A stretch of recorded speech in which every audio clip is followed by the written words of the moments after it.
The king that totally missed it. Listen, please. He asked for wisdom. Do you know what he asked for wisdom? The Spirit of God. And this man turned the Spirit of God, and he totally missed it because he did everything that wisdom wouldn't do. I don't think it's wise to have 1,000 women in a harem.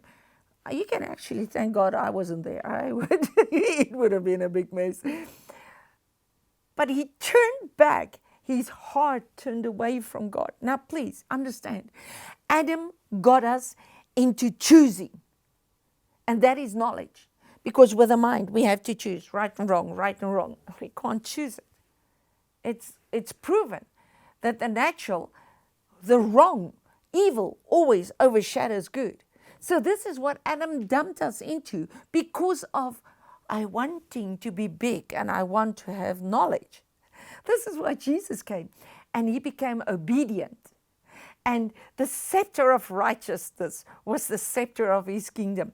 He only went for good, and he despised evil. This is why now we can overcome evil with good. But the problem is today that we are trying to fight evil with evil, darkness with darkness. No, he has set the light in our hearts so that we can overcome evil with good.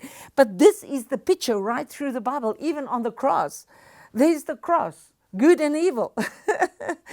And on the cross came the tree of life. The Spirit of God was on him. The Spirit of wisdom, understanding, counsel, and might, knowledge, and the fear of the Lord. What is knowledge and the fear of the Lord? Wisdom. So wisdom includes knowledge. So this is the tree of life now nailed to the tree of good and evil. So we can eat again. It's all one story. We've got to get this. It's all one story. But now, in the building of the house of God, Abram was the father of faith. Abraham, Isaac, Jacob, and Joseph. From Abram unto Jesus, every now and then the heavens opened up, and this is where we find the heroes of faith. There was no heroes of faith before it except Noah and Abel. You must go read it. And of course, Enoch, he was translated. So it's Abel, Enoch, Noah, and then the heavens opened up. So heaven was being prepared while earth is being prepared. It was a parallel thing. And at certain turning points, there's a reason why heaven opened up. There's a reason why heaven opened up. But if you don't understand time, you're not going to understand the opening of the heavens. And you just mush it, and you just have stories. But now if we go look at it, this king that asked for wisdom, that totally missed it, never lost the cry of humanity in his heart. And this is why he wrote the book of Song of Solomon. And he said, my beloved comes leaping over the mountains, skipping over the hills. My beloved. What? My beloved. Jesus says, you're a city set on a hill. Revelation said, I'll show you the bride of the Lamb. A city set on a hill. My beloved came skipping over the mountains. The ark landed on Ararat. But yet Moriah, Abram, in obedience is willing to sacrifice his son, the beginning of this world. This is why Melchizedek came after he slaughtered the kings, because he didn't think anything of these kings of the valley. That is another story I wish I could preach to you. But then Moses came on a mountain, Horeb. And you know what he said?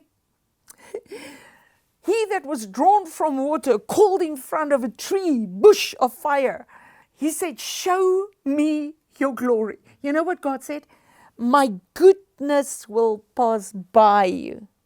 And he saw from beginning to end the purposes of God. And he actually saw how man fell and how the day of death broke out. But God said, my word is established in the heavens, and nothing will change it. Nothing on earth is going to stop us. So if you understand the purposes of God, you will stop worrying about, what is happening with God? What is happening with us? You'll step into something else. If you go look in the history, every man that had a turn that was used in the turning points in history was men that stepped out of their little life cycles into the purposes of God. And they actually fulfill the times and the seasons, because Ecclesiastes says there is a time and a season for every purpose, not a purpose for every time and season. So we need to understand the seasons, and we'll understand the purposes. What is the season you're living in? What is your purpose? If you don't understand that, you're going to be stuck in your life cycle. You're going to die, not ever fulfilling your purpose. So we need to understand these purposes. Moses, show me your glory. And the goodness passed by him. So Moses said to the people here, choose you who you will serve. Did they choose? No. And because they never chose, the law was added. Because they didn't keep the law, the prophets was added.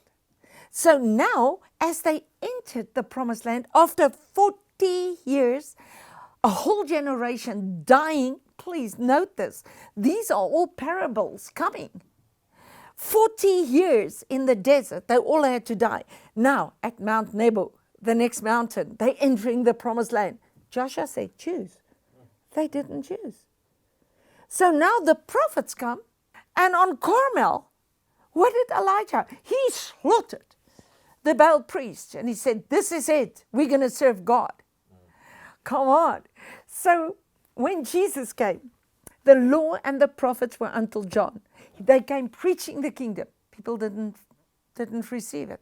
Now, because people didn't receive the kingdom, John lost his head by being offended. Offense is going to let you lose your head. Christ is our head. You lose your purpose, man. You become lame. The word is just so awesome. So now, the next thing that happens, there's another mountain, Tabu, the Mount of Transfiguration. Something happened on this mountain. Moses and Elijah appeared. Now, Moses and Elijah were the two ones that said, choose you, choose you. And both of them, God passed by. And here they came. Their job was to tell the people, choose you. They came, and the Bible says, they revealed his exit to the Christ. You know what they said? They actually said, choose you today. You know what he said? He came down the mountain and he said, I'm going to prepare a place for you. Because you have not chosen me. I have chosen you. What? So after the cross, we have one generation that counts. You are a chosen generation. A royal priesthood, a holy nation. What? You've become kings and priests. So before the cross, there are 3 generations. Everything about the earth is 4. So here we have Moses and Elijah on a mountain, which leads us to Armageddon, the great mountain, the same place as Moriah. And from there, he says, you're a city set on a hill. So we have, everybody's preaching the 7 mountains in society. Yeah, do it, do it, do it. But if you do not understand the purposes of the mountains of God, because our beloved comes leaping over the mountains.